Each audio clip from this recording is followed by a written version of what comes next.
A heavy fog above Luxembourg. The hell is that? Something goes disastrously wrong on Luxair Flight 9642. The airplane was impossible to recover. 20 of the 22 people on board are killed. A lot of people died that day. It was an accident that was hard to understand. I can't find anything wrong with either engine. But when investigators analyze unusual sounds from the cockpit, Does it match? they hear the pilots do something which should be impossible. It's not supposed to happen. There's supposed to be things that prevent it from happening. So it's not as foolproof as we thought.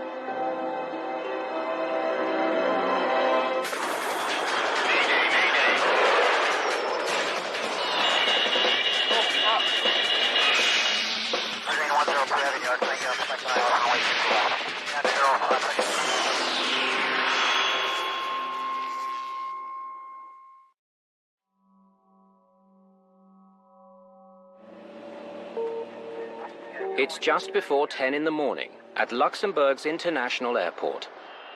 A layer of fog blankets the runway, preventing planes from landing. Cargo Lux 778, maintain runway heading until Lutax, then use zone navigation. Luxair 403, enter Dekirch hold, flight level 60. I will vect you later for ILS approach. Controllers are busy putting planes into a holding pattern while waiting for the fog to clear. Luxair 4452, enter Dekirch hold, flight level 90. QNH is 1023. Luxair A362, descend level 80 to enter Dekirch hold. Current RVR is 250. There are 3 planes circling 16 miles north of the airport at a position known as Dekirch.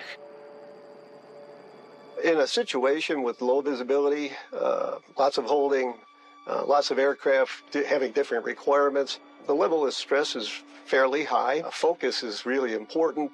Got to concentrate on everything that you're doing. Luxair 9642, enter Dekirch hold, flight level 90. Copy vectors later for ILS approach on runway 24. That's all understood, Luxair 9642. One of the planes being directed to the holding pattern is Luxair Flight 9642. The plane is a Fokker 50 turboprop heading to Luxembourg from Berlin. The Fokker 50 was a great performing aircraft overall. As a commuter airplane to be flown in Europe, we flew the aircraft day and night in all weather conditions. There are 19 passengers on the flight. Most are German business officials traveling to Luxembourg. The first officer on this morning's flight is 32-year-old John Arendt. I'll brief the folks. Ladies and gentlemen, good morning.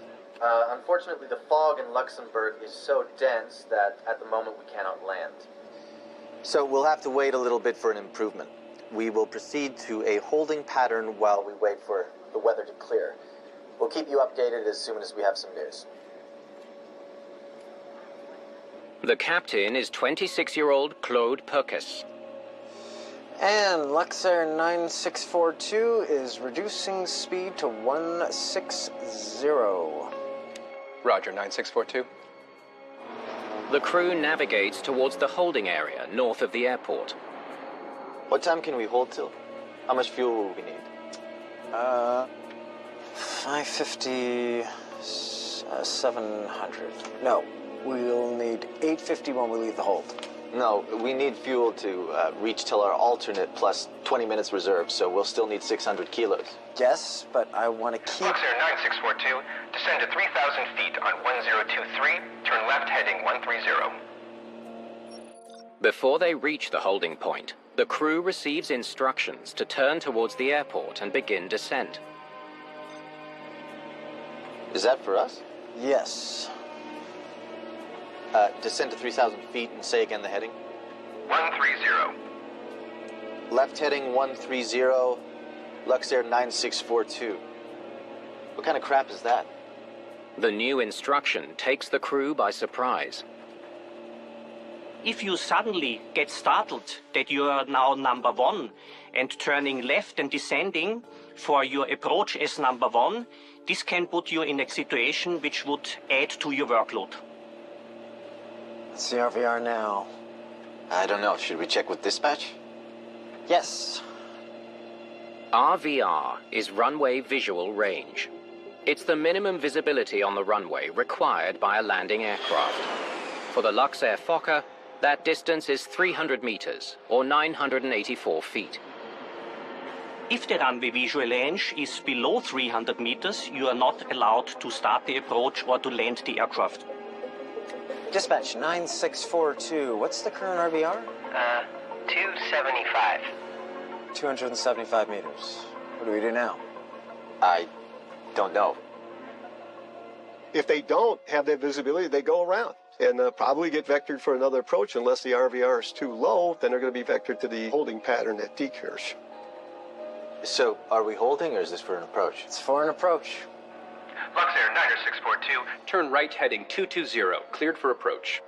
Right heading 220 and cleared for approach 9642. Tell them if at Echo we don't have 300 meters, we'll do a go around and enter the hold. The pilots come up with a compromise. They'll continue their approach, but if runway visibility doesn't improve, they'll abort and join the holding pattern. We need 300 meters for the approach. 9642, copied. Continue your approach. I'll keep you advised. Passengers still believe they're headed for an extended hold.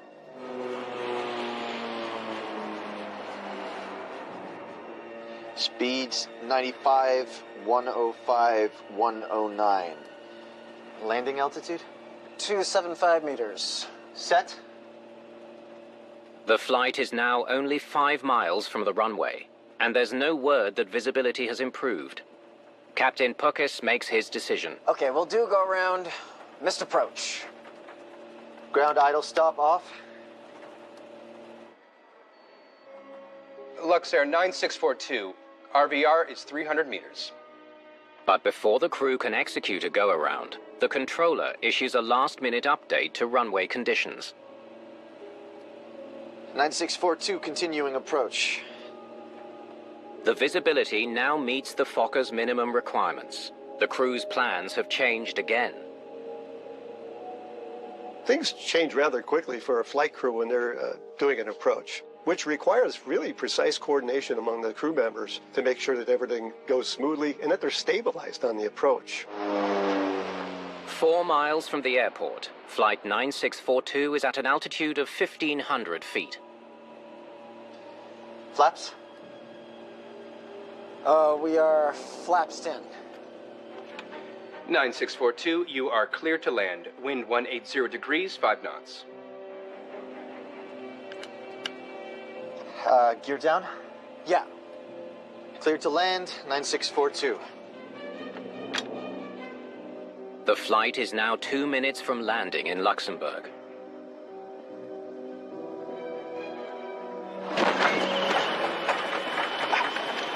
The hell is that?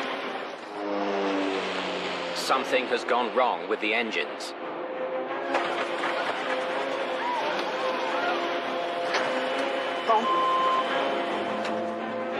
Now at less than 500 feet, Flight 9642 plummets towards the ground.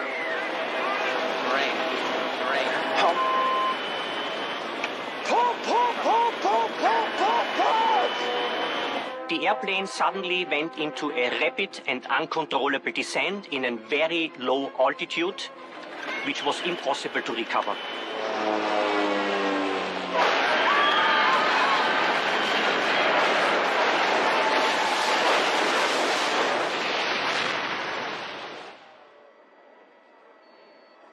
(9642) Luxembourg. Luxair 9642 Luxembourg. Luxair 9642 Luxembourg, do you read?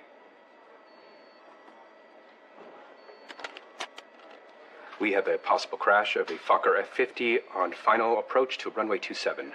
Please stand by.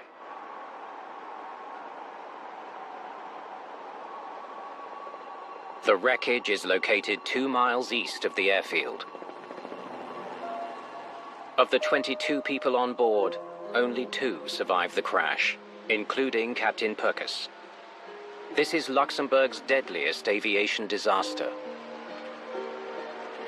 Well, this accident is serious because of the loss of life. A lot of people died that day, and it was an accident that was hard to understand. Investigators will need to examine the wreckage of Flight 9642 to determine why a landing at a modern, well-equipped airport went so terribly wrong.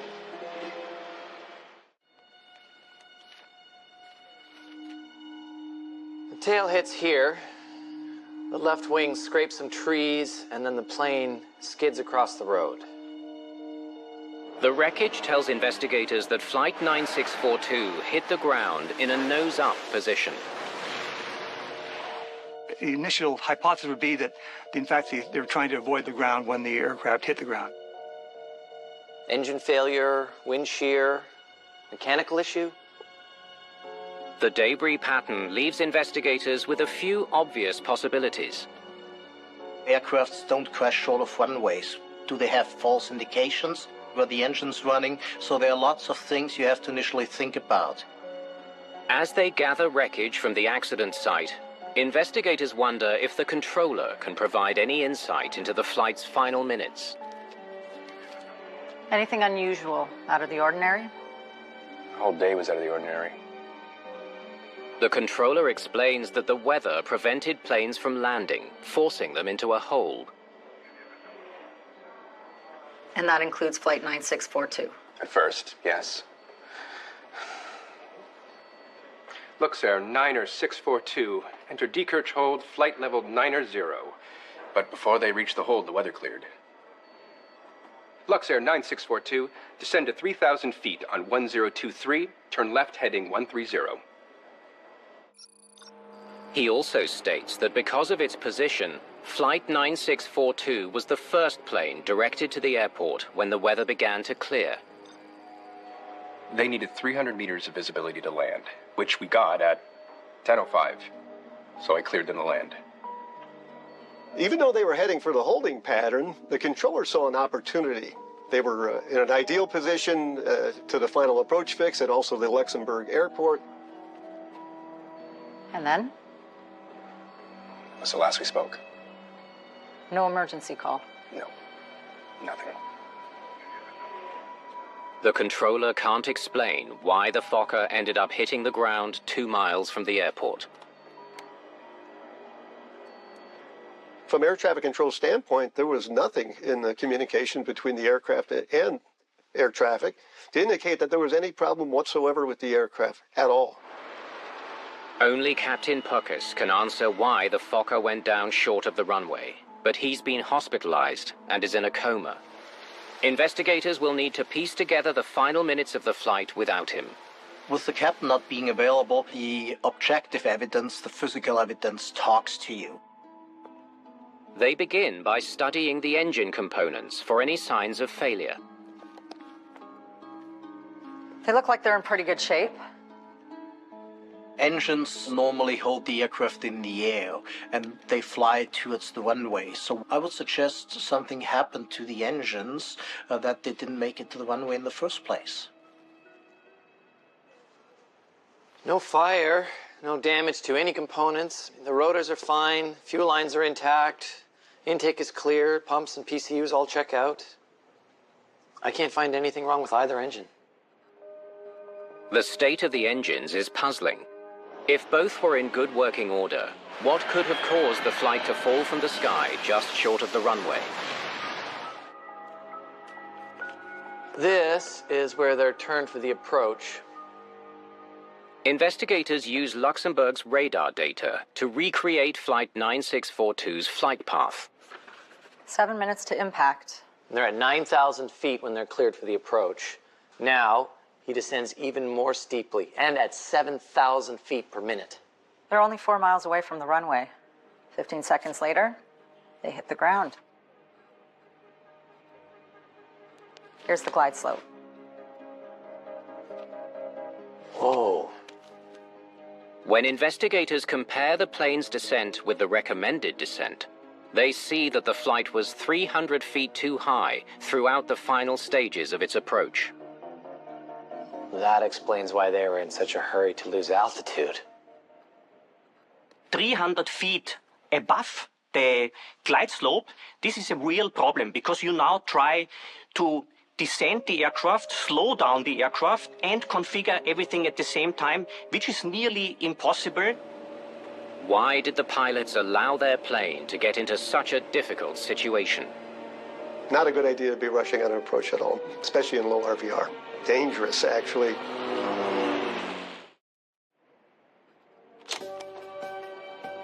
Heavy fog. Be a hard landing. The team listens to Flight 9642's cockpit voice recording, or CVR, for clues that can explain the pilot's dangerous predicament. Okay, they know the weather's going to be an issue. I'll call dispatch. Dispatch, good morning. 9642. 9642, good morning. How's the weather at the moment? RVR is 250 at the moment. If it doesn't get better, you will be diverted to Saarbrücken. Okay, thank you. Oh no, I will not go to Saarbrücken. I'm with you. Wind 110, 4 knots. Expect ILS approach. Runway 27, transition level 60. He does not want to divert.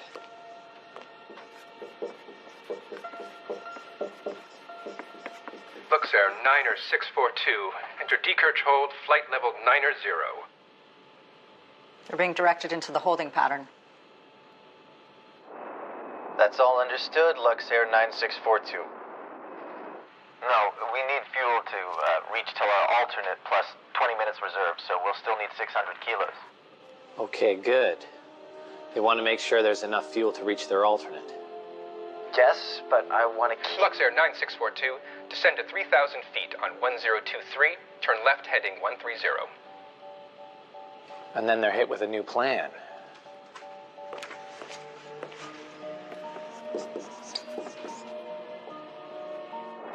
Is that for us? Yes. The recording reveals that the pilots were surprised by the instruction to begin their approach. What kind of crap is that? They were not happy about the change of plans. The sudden change meant that instead of proceeding to the hold, the pilots quickly initiated a left turn and began a steady descent towards the runway, all while configuring their plane for landing. So the crew were forced to rush themselves down to the final approach fix. The rushed approach now becomes the focus of the investigation. Luxair 90642, turn right heading 220, cleared for approach. Okay, they're starting their approach.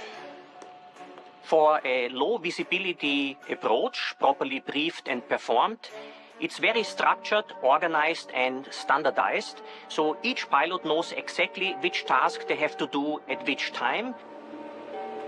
Should we switch the seatbelt sign on? Yes, not a bad idea. Localizer captured. Check. Missed approach heading. They're not running a checklist. They're just throwing out random steps. Over the next few minutes, investigators hear several clear indications that the pilots are improvising this unexpected approach. You must be fully established, which means gear down, flaps extended, landing checklist completed, speed and altitude all at the correct spot. Hey, are we at the beacon yet? You should have it dialed in by now. I can use the DME instead. Yeah. Even basic steps, such as configuring the navigation system, aren't performed. Flying an aircraft is about a precise following of certain steps at certain times. It's starting on an approach involving all the crew members. It's about detailed planning. They're skipping steps and improvising the procedures. The change of plans caught them by surprise.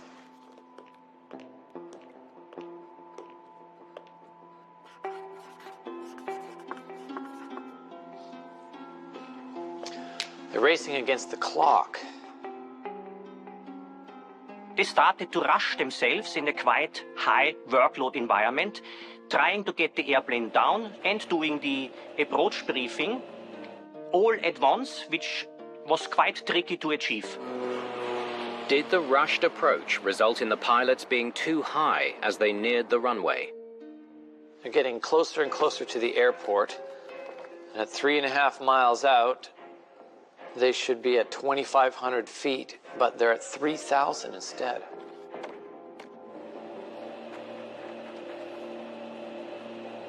Flaps? We are flaps 10. 9642, you are clear to land.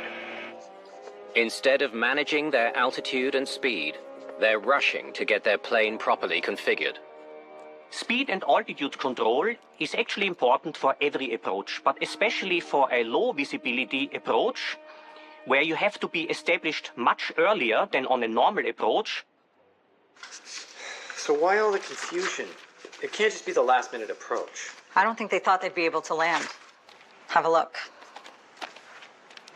RVR, RVR, RVR. The cockpit recording makes it clear to investigators that the crew didn't think they'd have the required visibility to make the landing. Let's see RVR now. I don't know. Should we check with dispatch? Yes. They're told they have a visual range of 275 meters, but they need 300 minimum to land. I'm not sure how to proceed. Tell them if at Echo we don't have 300 meters, we'll do a go around and enter the hold. Their plan is to do a go-around if the visibility hasn't increased by the time they get to the outer marker here. The outer marker can be seen as a decision or a cut-off point. Once you pass the outer marker, the RVR must be at the required minimum. But as soon as they get to the outer marker, they get the magic words. 300 meters. Luxair 9642, RVR is 300 meters. You are clear to land. Wind 180 degrees, 5 knots. But they're too high and need to lose altitude fast. The CVR explains why the pilots ended up above their target altitude. They were rushed into the approach and fixated on the poor runway visibility. Okay. So how does that lead to a crash 35 seconds later? 9642, you are clear to land. Gear down? Yeah. Clear to land, 9642. And done. What the hell is that? Oh. Terrain. What just happened? In the last few seconds of the CVR recording, there was a loud noise. Crew was startled by this.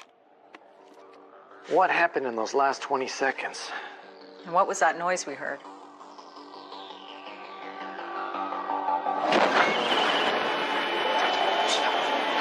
the hell is that?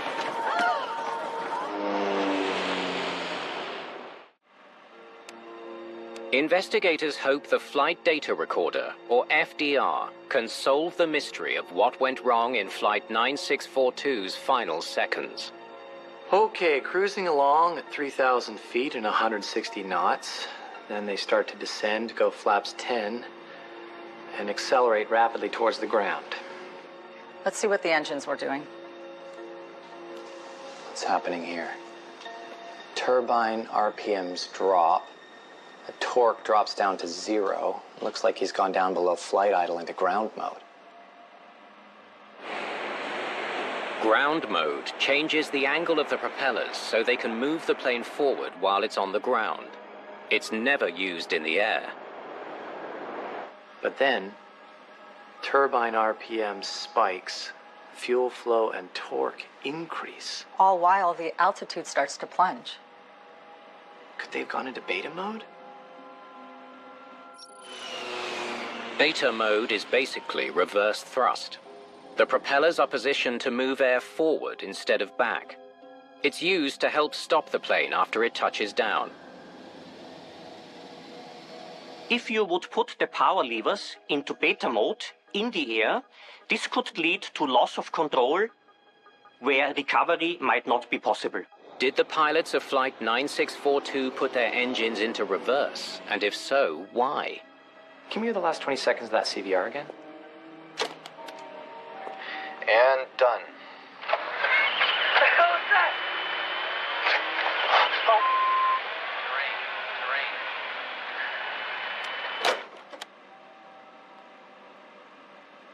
It's the propellers going into reverse. Investigators now have an explanation for the deafening sound on the CVR. This is almost like hitting the brakes. The aircraft would immediately dive into a rapid and uncontrollable descent. How could the engines end up going into ground mode and then into reverse beta mode? How's that even possible? The turboprop airplane, like the F-50, it had a lot of safety features that would prevent the propeller from going into beta range in flight. Before a plane can be put into reverse mode, the thrust levers must first pass through ground mode. A lock prevents this from happening. Pilots can switch the lock off in flight to prepare for landing. Ground idle stop off. First Officer Arendt performed that step as part of his descent and approach checklist. With the lock disabled, pilots can lift the ground range selector and move the thrust levers to ground mode after landing to help slow the plane. But instead, the data reveals that the engines went into ground mode 25 seconds before the plane crashed. Did they do it on purpose? The question is, how did they get there? Did the crew select it? Did they do it deliberately? Was it something bad that happened? The safety defenses didn't work? These are all things that have to be looked at. Okay, we're recording. Let's start with the taxi lights. To find out if the crew intentionally put the plane into ground mode before they were on the ground, they record a number of different sounds in the cockpit of another Fokker 50. Every switch has a sound attached to it. Okay, let's try flaps to 10.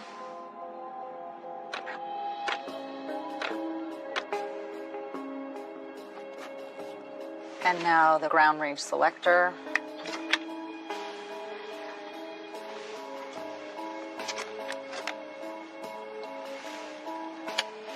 And that does it.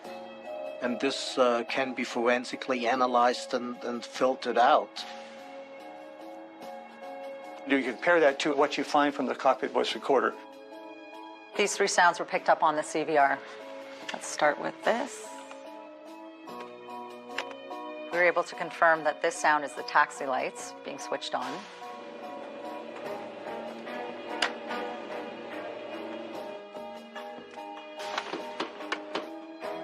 Test recording confirms that's the flap handle being moved to flaps 10 position.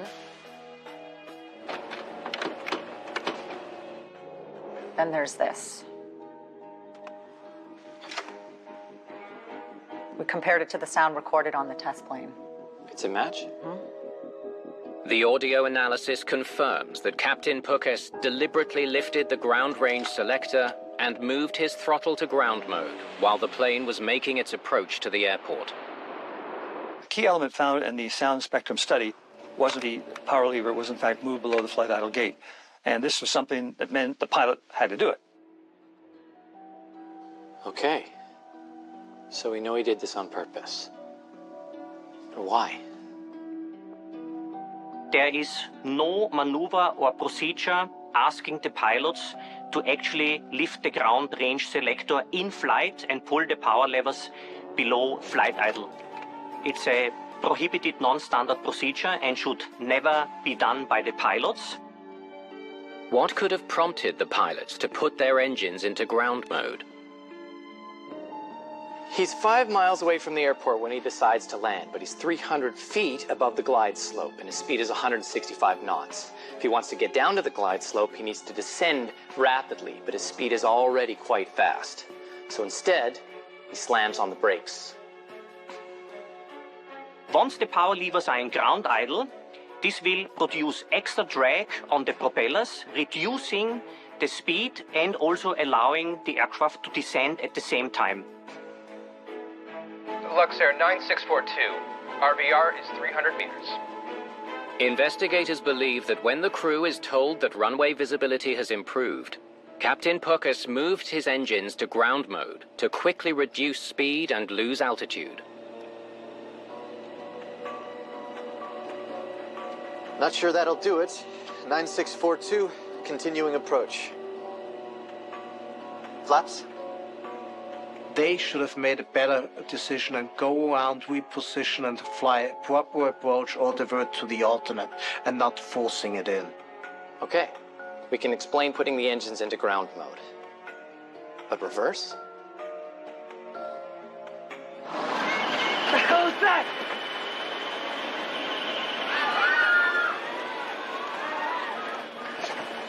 Oh.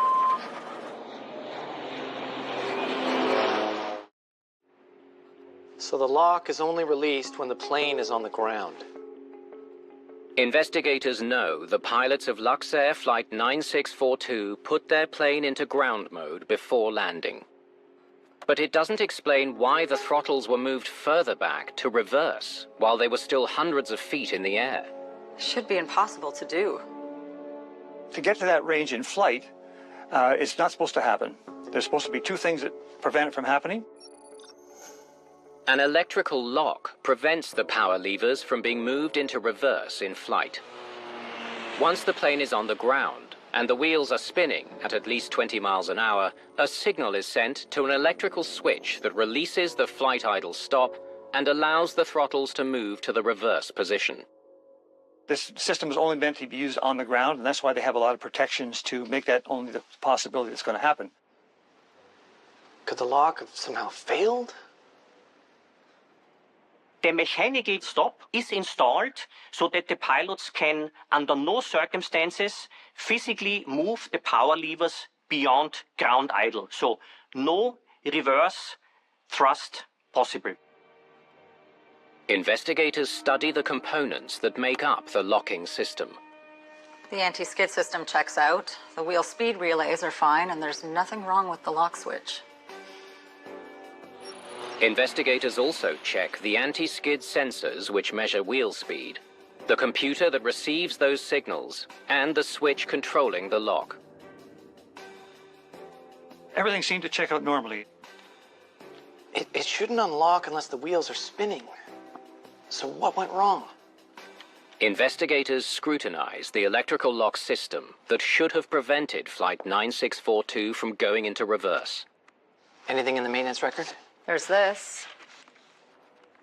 They discover an incident that happened 14 years earlier. Power lever setting below flight idle possible in flight. Huh. In 1988, the flight idle stop disengaged inadvertently on another Fokker 50. So it's not as foolproof as we thought. The system design was actually well designed by Fokker, but they knew the system had a problem.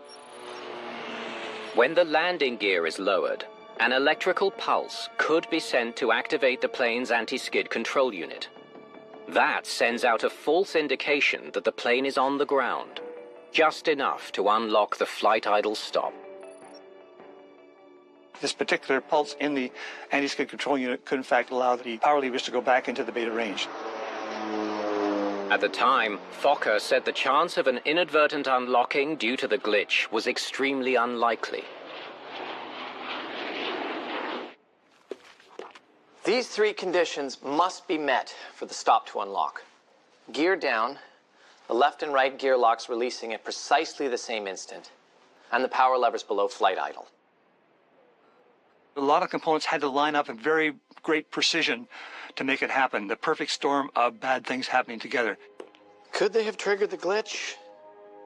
Investigators return to the voice recording and flight data to determine if a short-lived electrical anomaly allowed the engines to go into reverse while in flight. We know from the sound analysis, the click that we heard on the CVR is the ground range selector being lifted. Approximately 30 seconds before impact, the captain moves his power levers below flight idle. Okay, so condition one is met. The First officer lowers the landing gear 13 seconds later, and they unlock at the exact same time. Now that the conditions to trigger the glitch have been met, for the next 16 seconds, the levers can be moved to reverse. The aircraft thinks it's on the ground and it will go into reverse in flight. And just 3 seconds later, the propellers go into reverse. That's it.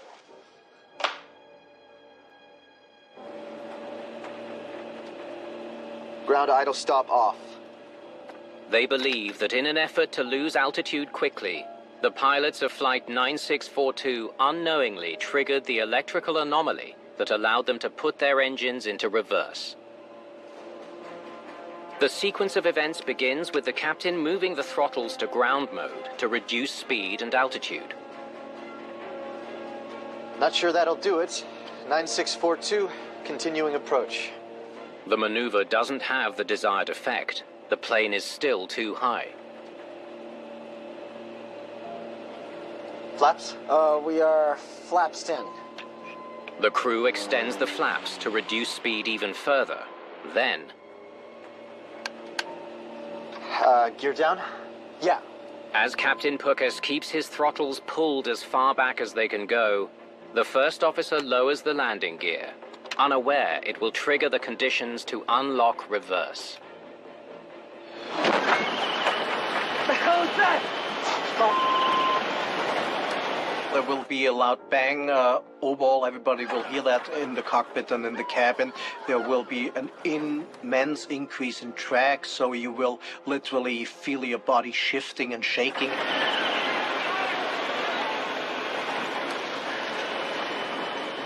Captain Pukas doesn't even realize what's happened. Pull, pull, pull, pull, pull! Once the landing gear was selected by the first officer, suddenly both engines went into full reverse. It was too late to recover. 25 seconds after the throttle is inadvertently moved to reverse, the plane crashes, resulting in 20 deaths. If Fokker knew about this anomaly in 1988, why didn't they just fix it? Investigators examine reports to explain why Flight 9642 was allowed to fly, despite the aircraft manufacturer knowing about a potential glitch. They said the probability of this happening was so low that no immediate action was required. It's a very short duration power-up, so therefore the timing has to be very precise, and the likelihood of it happening was low, there's no doubt about it, but certainly it was not zero. They eventually came up with a modification and issued this service bulletin about it a few years later. The manufacturer of the skid control unit had issued a service bulletin suggesting a simple fix that would prevent the erroneous signal from being sent. To modify the anti-skid control unit to the newer version that would not provide this power-up pulse, one nearly had to add a few diodes and a capacitor, so it wasn't a complicated fix, wasn't difficult to do, it wasn't expensive. But the notification was issued as a service bulletin, not an airworthiness directive, which would have made the fix mandatory. If an aircraft manufacturer is making a modification to an aircraft, it gives out a service bulletin. You don't need to do it. An airworthiness directive is a state hazardous to the safety of the operation of the aircraft. That might even ground the whole world fleet of the aircraft till it's modified. Luxair never performed the suggested 1992 modification to its fleet of Fokker aircraft. If it had come as an airworthiness directive, they would have complied, no doubt about that, and the problem would have been fixed. The accident didn't happen here. It happens here, when they accepted an approach they weren't prepared for. How much fuel will we need? 550. We need 850 when we leave the hole. No, we need fuel to reach till our alternate plus 20 minutes reserve, so we'll still need 600 kilos. Yes, but I want to keep... Luxair 9642, descend to 3,000 feet on 1023, turn left heading 130. Is that for us? Yes. Investigators believe that the main cause of the crash of Flight 9642 was the crew's decision to accept the approach instruction rather than join a holding pattern. Left heading 130, Luxair 9642. What kind of crap is that? At the time they got their first heading for the intercept, for the localizer for the runway, they should have said, no, we are not ready for the approach. Had they simply rejected the approach when the controller gave them those initial headings and descent down to 3,000 feet, the controller would have said, that's fine. Here, they still don't have the visibility they need to land. They're too high and too fast, and still aren't properly configured. If ever there was a case for a go-around. 9642, continuing approach. The investigators also fault the crew for not executing a missed approach when they had so much going against them. Once the crew was surprised by the ATC clearance to start the approach as number 1, a lot of events started, putting the pilots in a kind of a tunnel vision or into a continuation bias, focusing only on the approach and the landing without considering any other options. To prevent the plane from being put into reverse in the air, the team also recommends that the modification to the skid control box, which stops any erroneous signal, be made mandatory for all Fokker 50 airplanes. Luxair makes the modification to its entire fleet of Fokker aircraft. The accident, in fact, proves the fact it was that serious and should have been addressed. Captain Pukas was charged with involuntary manslaughter. He was fined and sentenced to 3.5 years probation.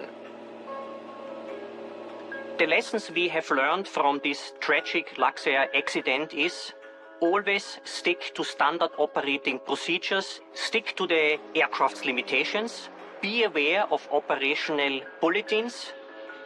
Unfortunately, most of these things were not done by the Luxair crew, and this led to this tragic accident.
跋涉了繁忙的城市里，我找到了你，就像是命中注定，无论在东方还是西方，你就是我心中的太阳，从北京到上海的灯火，你的笑容如同月光般璀璨，在人潮中我们相遇，你的眼神如此温柔动人。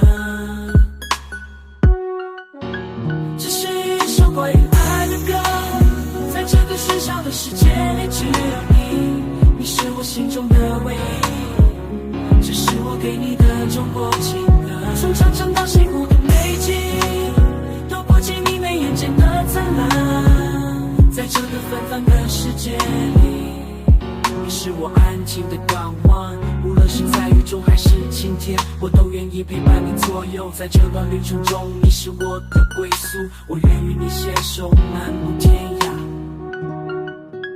这是一首关于爱的歌，在这个喧嚣的世界里，只有你，你是我心中的唯一。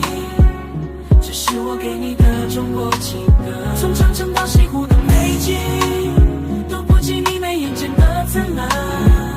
在这个纷繁的世界里，你是我安静的港湾。无论是在雨中还是晴天，我都愿意陪伴你左右。在这段旅程中，你是我的归宿，我愿与你携手漫步天涯。从南方到北方的风景，都少不了你的陪伴。在这个漫长的旅途中，你是我心中的永远。让我们牵手共度此生，在爱的海洋中航行。无论前方有多少困难，我愿意与你并肩前行。这是一首关于爱的歌，在这个喧嚣的世界里，只有你，你是我心中的唯一。